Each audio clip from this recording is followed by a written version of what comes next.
Bonjour, que nous réserve le Bitcoin pour cette nouvelle semaine? C'est ce que nous allons voir dans l'analyse du jour. Mais avant de commencer, n'oubliez pas de vous abonner, de mettre un petit pouce bleu et de laisser un commentaire. Alors, vendredi dernier, il n'y a pas eu de vidéo, tout simplement parce qu'il n'y avait pas grand chose de nouveau à dire, donc j'ai préféré ne pas faire de vidéo plutôt que faire une vidéo pas très intéressante. Alors, je sais que vous savez que je trouve toujours des trucs intéressants à dire, mais voilà, je préférais pas faire de vidéo, et puis vous laisser sur la dernière vidéo qui était plus importante. Donc bref, aujourd'hui, c'est comme tous les lundis l'analyse weekly, mais il ne se passe pas grand-chose. Les indicateurs weekly n'ont pas énormément changé, donc on va plutôt aller jeter un petit coup d'œil au niveau du 2 semaines. Voilà, c'est un petit moment qu'on l'a pas regardé, donc on va aller voir tout ça de près. Et bien entendu, on ira voir aussi également du côté du plus court terme.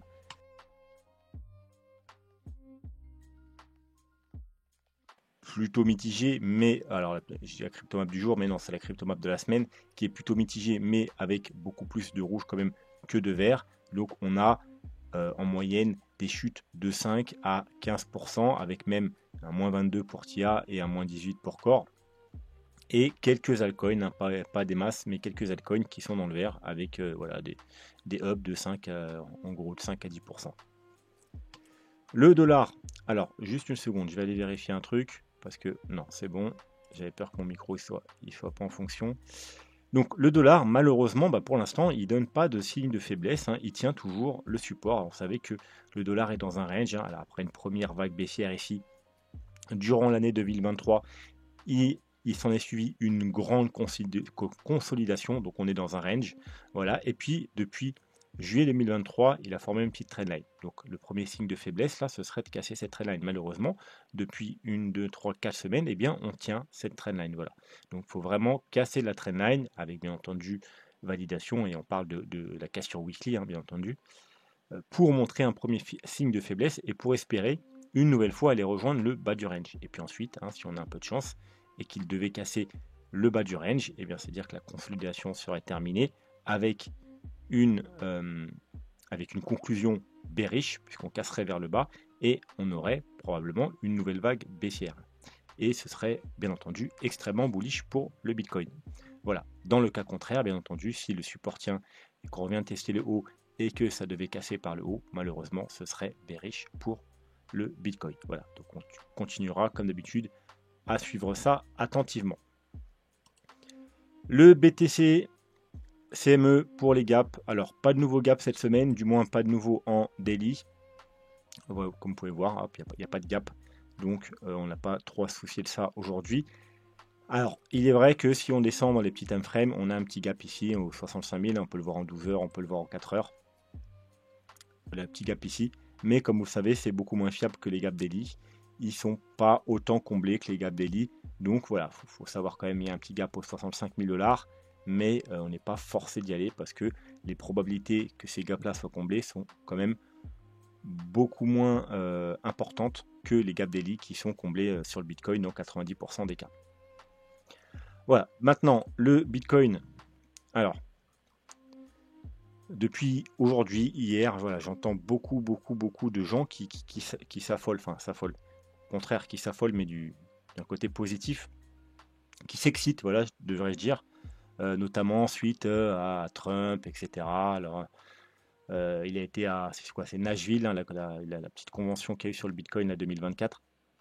Il a parlé, il est très bullish pour le Bitcoin, il attend 1 million de dollars. Il y a Michael Saylor, lui, il attend pour 2045 un Bitcoin entre 3, 13 ou même je sais pas combien de millions de dollars, 40 millions de dollars ou j'en sais, que sais-je.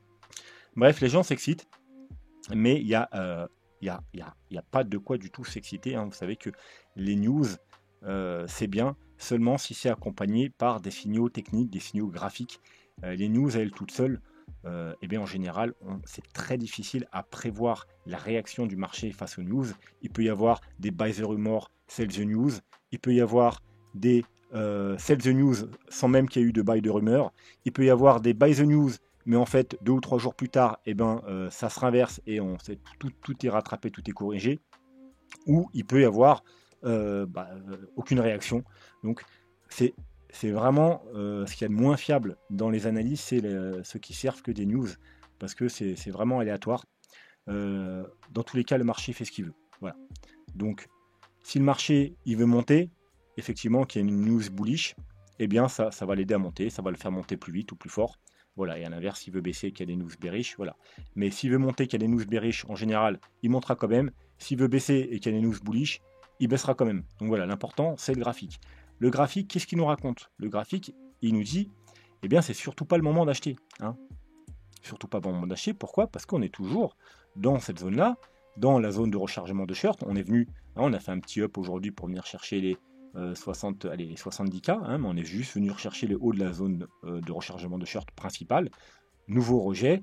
On a, excusez-moi, on a une sorte de M-top qui est potentiellement en train de se former. Attention, potentiellement, il faudra casser les 65 000 $ pour le valider. On a une divergence daily.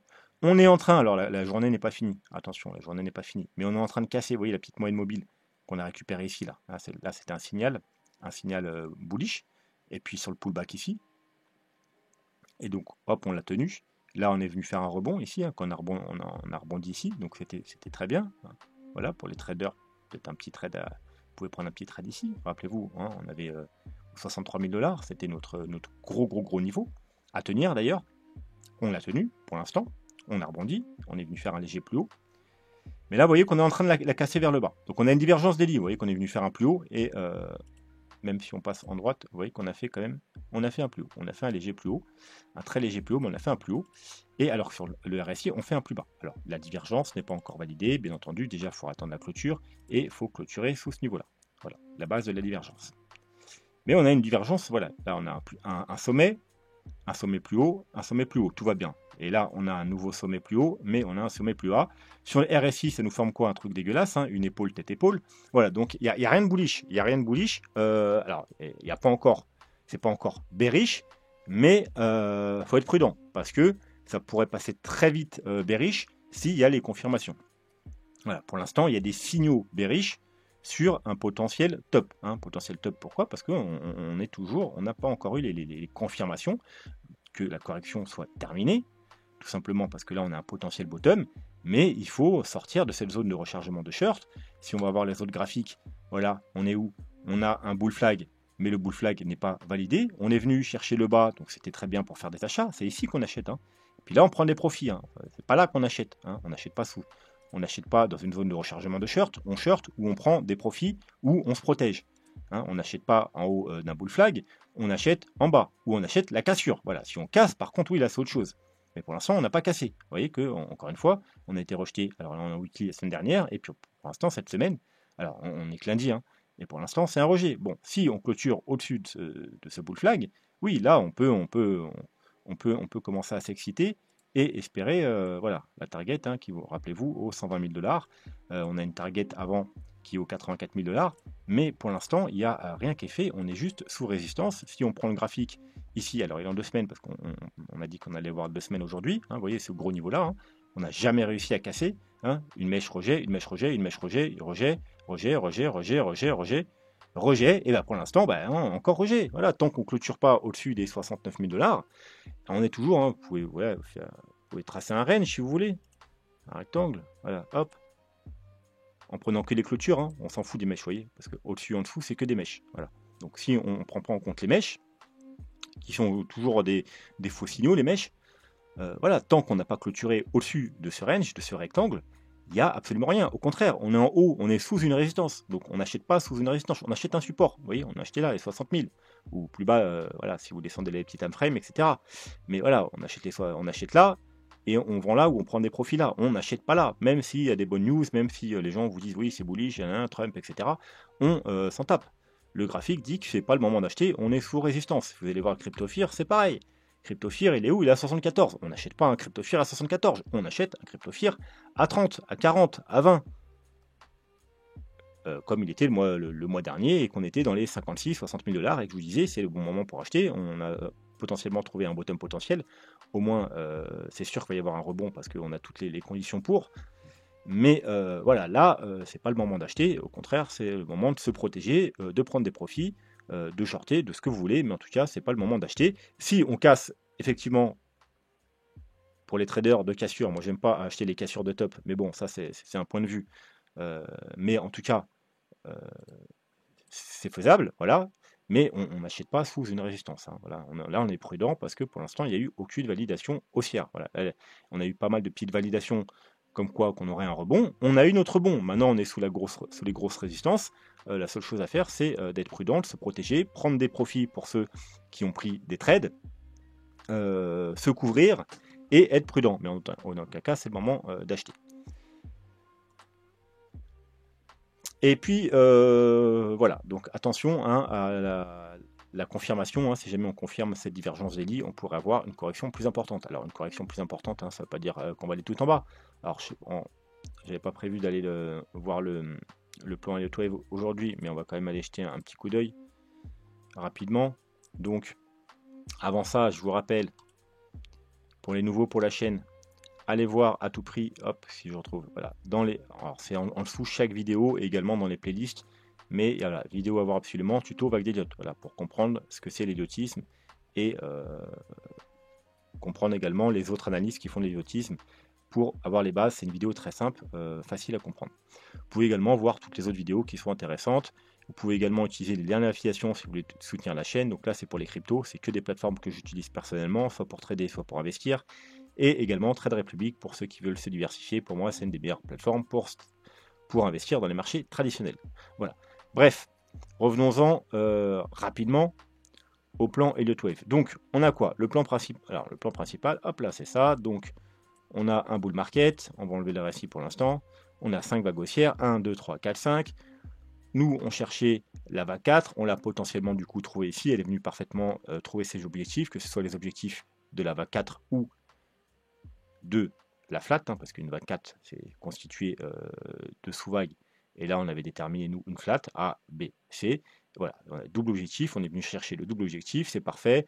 On a toutes nos petits décomptes qui tombaient exactement parfaitement. Donc voilà, c'était une bonne zone pour faire tenter des achats. Maintenant, donc, si on a bien trouvé un bottom ici, on doit repartir dans des vagues. Voilà, donc pour l'instant, pour le moment, voilà, j'ai fait quelque chose comme ça. Les vagues bleues, voilà, ce sera les sous-décomptes de la grande vague 5. Donc 1, 2, 3, 4, 5, voilà, pour finir le bull market. Et la première vague bleue, c'est celle qui nous intéresse en ce moment.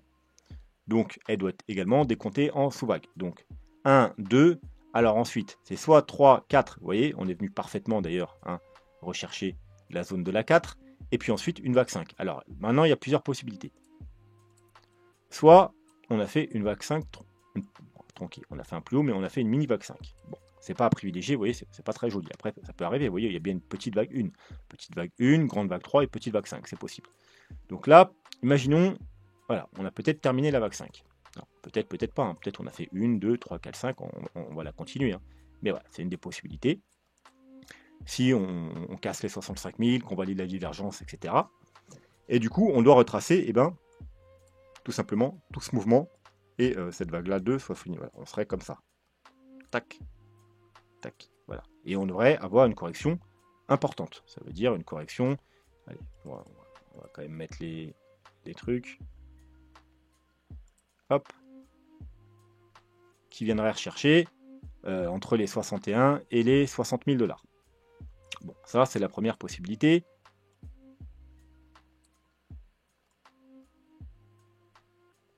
Deuxième possibilité, tout simplement, bah là, c'est pas fini. Hein, on est voilà, vous voyez, hein, tant qu'on vient pas casser, hein, du coup, tant qu'on vient pas casser les 63 000 $, on peut être dans une vague 1 et puis une vague 2. Hein. Une vague 2, ça peut corriger profondément. Et puis continuer cette vague 5. Donc ensuite, bah voilà, ça fera quelque chose comme ça. On finira la vague 5, on aura une vague 2 plus tard. Ou également, on pourrait être dans la possibilité que là, on a une vague 1, une vague 2, et puis là, on a 1, 2, puis là, c'est seulement une 3. Donc en fait, voilà, peut-être même que la 3 n'est même pas terminée. Voilà, et puis qu'on fera la 4 plus tard, comme ça. Et puis, ouais, il y a plein de possibilités. Hein. C'est pour ça qu'on ne se prend pas la tête sur le court terme. Ou dernière possibilité, bah, la vague 4 là n'est peut-être pas terminée. Vous voyez qu'on s'est arrêté, alors pile dans la target, mais pas pile poil sur une des deux targets. Alors peut-être qu'on fait une flat, une A, une B, et puis on va venir chercher pile la target du bas, c'est-à-dire les 62 951. Voilà, A, B, C. Possible aussi. Et ensuite, on va finir la 5. Voilà. Quoi qu'il en soit, l'important, ce sera de ne pas casser ce niveau-là. et 62 900. Pourquoi? Parce que du coup, voilà, ce serait un peu embêtant. Ça veut dire que on serait forcément soit dans une 5 finie, mais ça pas à privilégier, puis c'est plutôt bearish, puisqu'on va quand même retracer fortement, ce serait quand même problématique. Ou soit peut-être que là c'était juste un rebond et que la 4 n'est pas finie et qu'on va aller faire des plus bas. Hein. Voilà. Parce que tant qu'on n'a pas validé la cassure des 69 000 $ pour valider tous les gros niveaux de résistance, notamment la zone de rechargement de short, etc., eh bien, on ne peut pas dire à 100% que le bottom est retrouvé ici. Hein. A, B, C, ça peut être une W, puis là on a fait une X, et puis on va faire une Y pour aller rechercher, pourquoi pas. Vous savez qu'il y a notre target pour cette vague 4 en jaune, qui est les 49 000 $. Voilà, c'est tout à fait possible. Voilà. Bref, c'est pour ça qu'on va attendre un peu, parce que là, pour l'instant, il y a trop de possibilités. Hein. C'est toujours dans les débuts des décomptes, il y a toujours énormément de possibilités. Je vous en ai dit 3 ou 4 ici, mais voilà, c'est pour ça qu'il faut attendre pour voir comment ça va se goupiller. Bon, ça, on s'en fout. Voilà, donc, ce qui va nous intéresser maintenant, c'est on va voir le 2 semaines. Pourquoi le 2 semaines? Parce que vous savez que le weekly, c'est bien, mais le 2 semaines, c'est mieux. Hein. Plus le time frame est gros, plus c'est fiable. Voilà.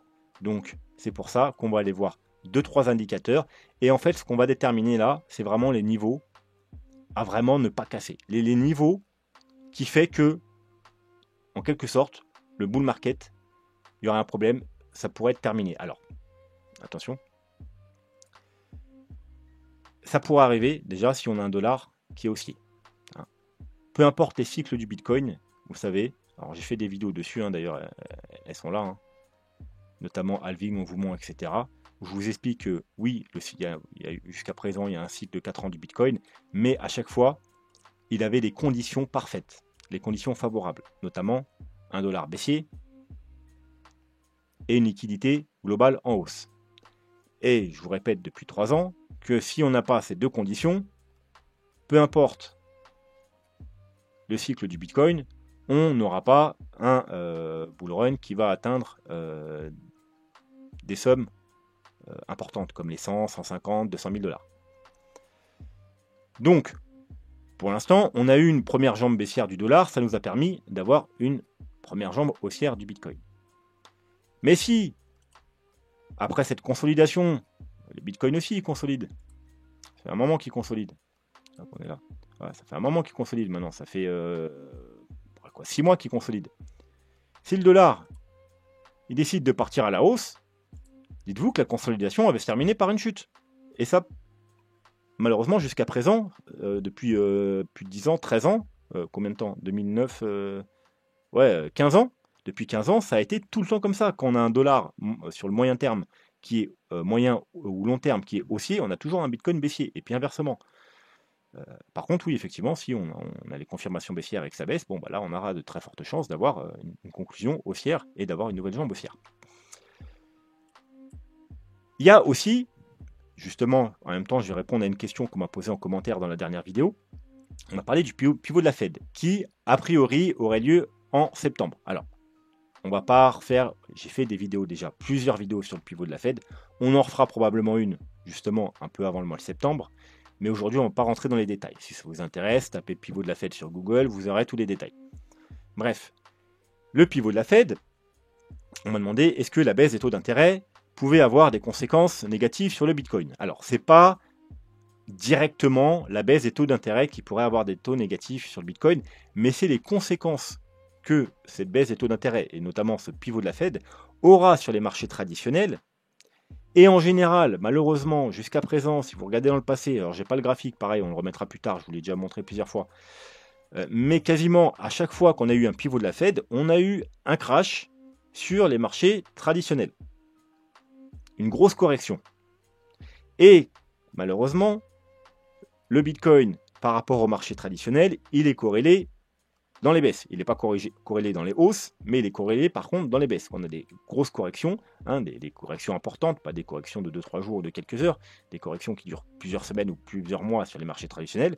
Le Bitcoin, il suit tout le temps, malheureusement. Donc, si ce coup-ci, le pivot de la Fed, ça fait comme 80 ou 90% des cas passés, ça veut dire que ça entraîne une grosse correction sur les marchés traditionnels, effectivement, ça entraînera une correction importante également sur le Bitcoin. Voilà, c'est pas les taux d'intérêt eux-mêmes, c'est les conséquences que ça a sur le marché traditionnel et ce que ça aura également sur le Bitcoin. Pourquoi? Simplement parce que le Bitcoin, c'est un actif risqué, et quand les marchés traditionnels baissent, ça veut dire que c'est les marchés à risque, hein.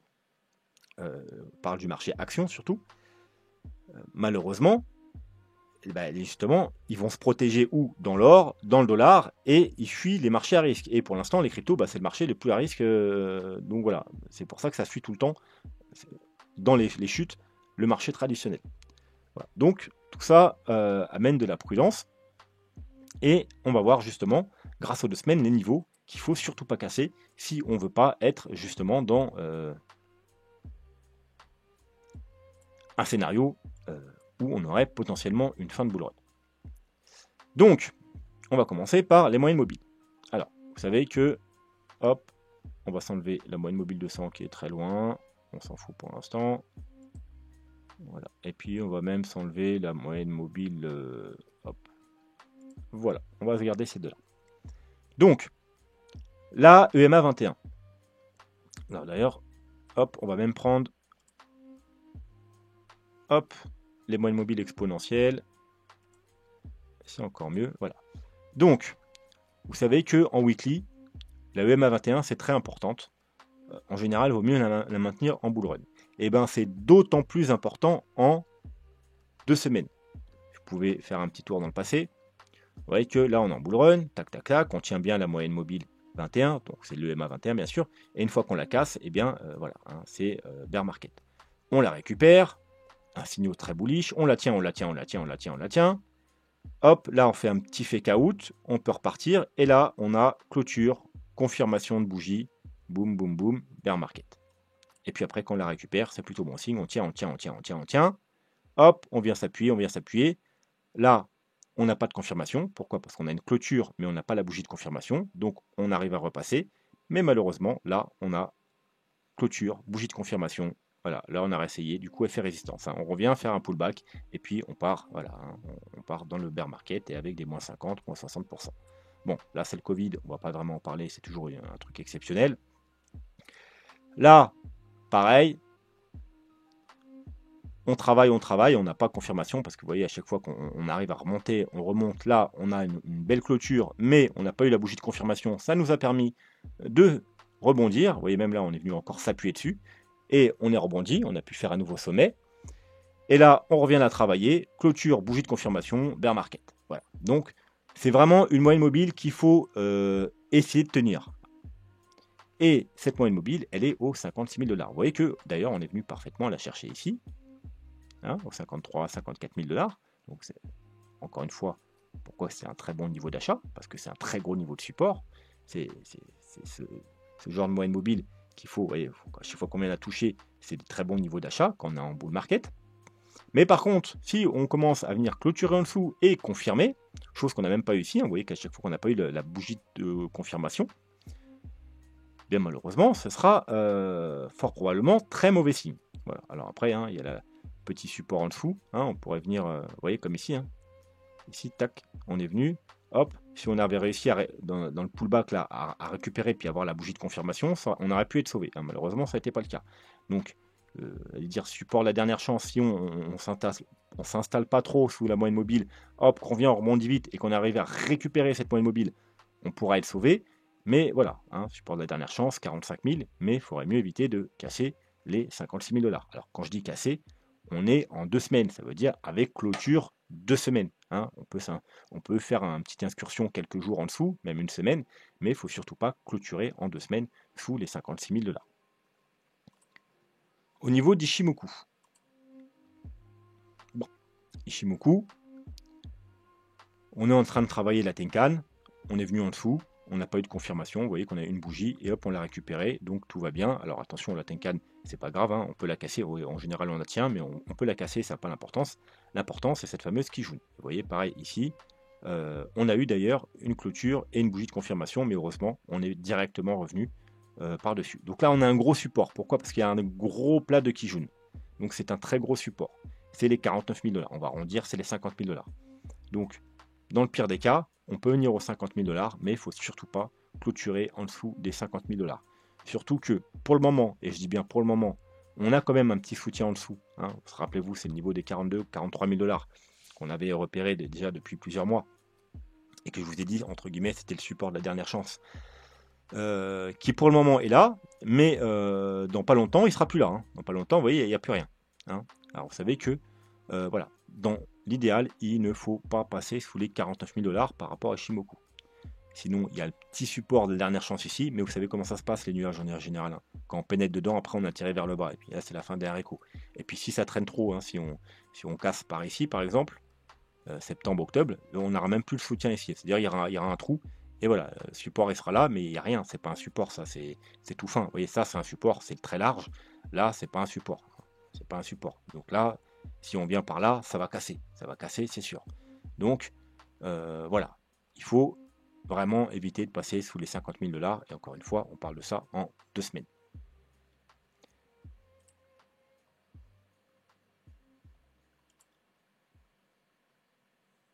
Alors, le MACD, alors là, c'est le petit côté négatif. Malheureusement, qu'est-ce qu'on a sur le MACD? On a, vous voyez déjà, c'est pas ça que je veux faire. On a déjà un double M-top, vous voyez, c'est un petit M-top, hop, suivi d'un autre M-top. Et ça nous fait un gros M-top, qui a été validé. Hein, il a été validé, normalement, hop, hop, il a été validé. Il est validé. Donc déjà, ça, c'est pas très bearish, hein, parce que maintenant, il y a encore de la marge. On est sur le stock RSI. Il y a encore de la marge avant de descendre. Vous voyez qu'en général, vous voyez, par exemple là, hop, petit fake out. Mais en général, quand on casse, bah après, voilà, on va rechercher le bas. Vous voyez, voilà, ici, là, il y a le premier M-top, tac, tac, il y a le premier M-top. Mais après, quand on valide, eh bien, on vient chercher le bas. Là, on casse, on vient chercher le bas. Là, on casse, on vient chercher le bas. Là, pareil, il y a eu le premier avec qui fait out, et quand on casse, on n'est pas venu chercher le bas, là, mais pratiquement. Donc, il y a encore du potentiel baissier en 2 semaines. Et malheureusement, on a eu une confirmation sur le MACD. Hop, et même on a eu une confirmation, et là, on est sur la bougie de confirmation, parce que vous voyez qu'on a une confirmation, c'est une bougie rouge, là, ici, vous voyez, mais elle était à plat. On peut dire, voilà. Donc, on attend la bougie de confirmation, c'est là. Donc, cette bougie, par contre, n'est pas validée. Hein, si elle se valide, ce sera très mauvais signe. Pourquoi? Parce que alors elle sera validée seulement le 29 juillet. Ah, c'est une bougie qui débute. On a de la chance. Ça veut dire qu'on a 2 semaines. On a 2 semaines pour inverser la tendance. Parce que si la bougie se valide comme ça, eh bien on a une validation du MACD. Attention, le MACD est très lent. Donc en weekly, je vais vous montrer les dernières fois qu'il a croisé à la baisse.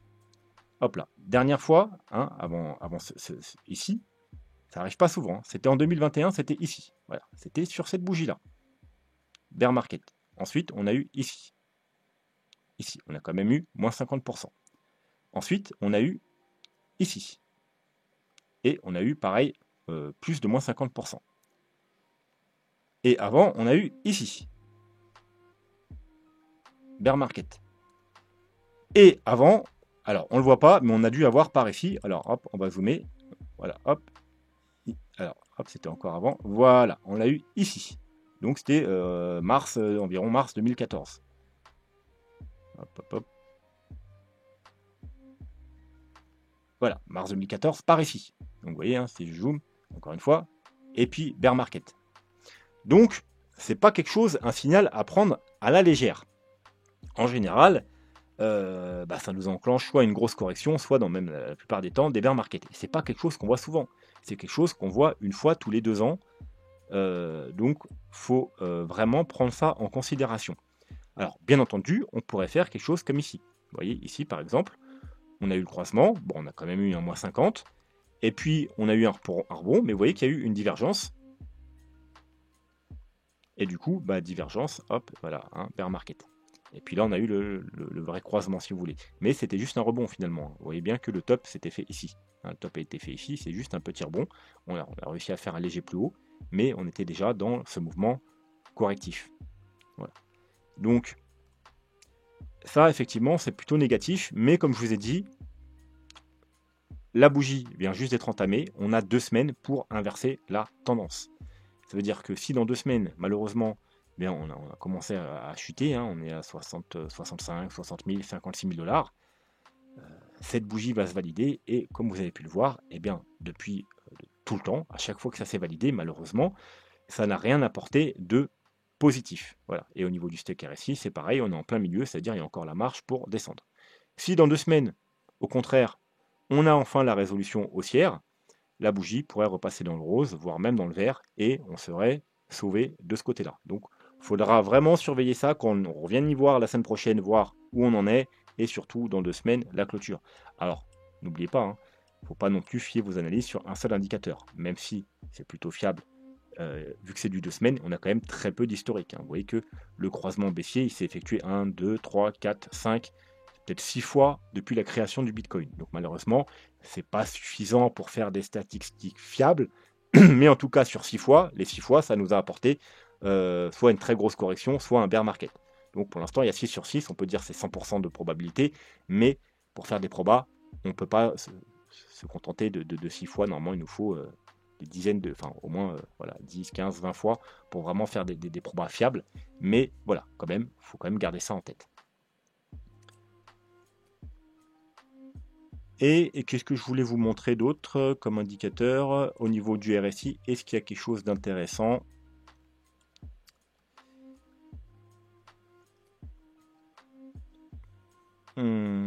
J'ai pas été le voir avant, donc je l'analyse en direct, vous inquiétez pas, je suis toujours là. Je vais juste aller jeter un coup d'œil en weekly, excusez-moi. Tac, tac, tac. Alors en weekly, comme on a vu la semaine dernière, faut passer la moyenne mobile. Faut récupérer. On l'a cassé ici. J'appelle ça la moyenne mobile. C'est pas vraiment une moyenne mobile, mais voilà, j'appelle ça la moyenne mobile du RSI. On l'a cassé là, sur le top ici.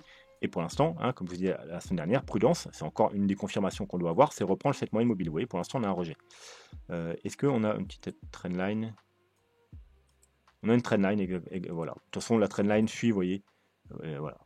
Hop. Rejet, rejet, rejet, rejet, rejet, voilà. Donc, ce sera vraiment une bonne confirmation si on arrive à passer la trendline et la moyenne mobile. Mais pour l'instant, on n'a rien. On est juste sous résistance, comme je vous ai dit depuis le début de la vidéo.